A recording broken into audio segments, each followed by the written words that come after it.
জয়গুরু বন্ধুরা, দাস কিচেনের একটি নতুন ব্লগে সবাইকে স্বাগত। আজ আমরা রান্না করব কাঁঠালের তরকারি।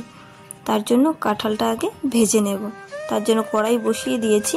কড়াইয়ে তেল দিয়ে দিচ্ছি পরিমাণ মতো।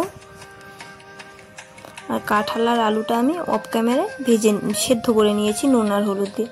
এখন কাঁঠালটা দিয়ে দিচ্ছি। নুন আর একটু হলুদ দিয়ে নেড়ে নেব ভালো করে। নুন আর হলুদটা ভালো করে কাঁঠালের সাথে নেড়ে চেড়ে মিশিয়ে নেব।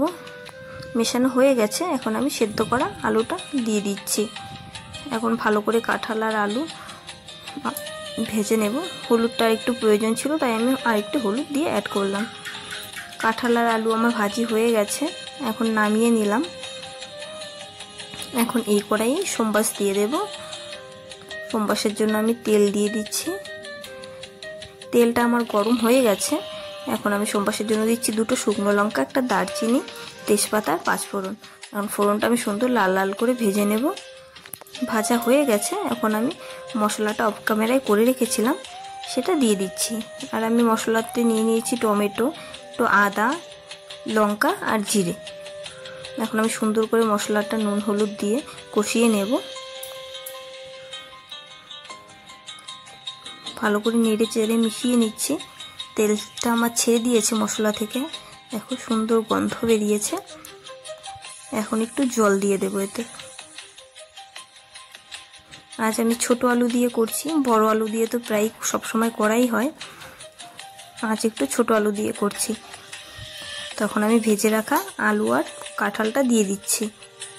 এখন আলু আর কাঁঠালটা আমি ভালো করে মশলার সাথে মিশিয়ে নেব। নেড়ে চেড়ে ভালো করে মিশিয়ে নেব। মেশানো হয়ে গেছে আমার। এখন এতে পরিমাণ মতো ঝোল দিয়ে দেব।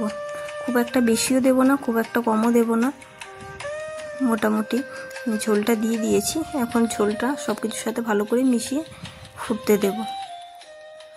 ফুটে গেছে। এখন এতে আমি একটু নেড়ে চেড়ে গরম মশলা অ্যাড করব। গরম মশলাটা দিয়ে দিচ্ছি। এখন একটু নেড়ে নামিয়ে নেব। আমার হয়ে গেছে কাঁঠাল আলুর তরকারি। কেমন হয়েছে বলো। ভালো লাগলে লাইক কমেন্ট শেয়ার করে পাশে থেকো। আর হ্যাঁ, চ্যানেলটা সাবস্ক্রাইব করা না থাকলে অবশ্যই সাবস্ক্রাইব করে দিও। দেখা হচ্ছে পরবর্তী একটি ব্লগে। জয় গুরু। আজ এই পর্যন্তই। টাটা।